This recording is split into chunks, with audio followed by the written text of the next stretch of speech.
Nagmistulang rumaragasang ilog ang baha sa isang kalsada sa China.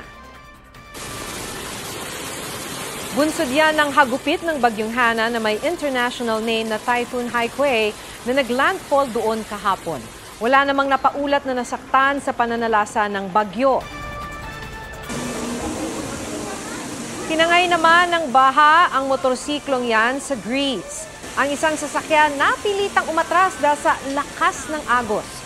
Ang baha ay bunsod ng malalakas na ulang dala ng Bagyong Daniel na nanalasa sa western at central Greece. Isang napaulat na nasawi dahil sa bumagsak na pader.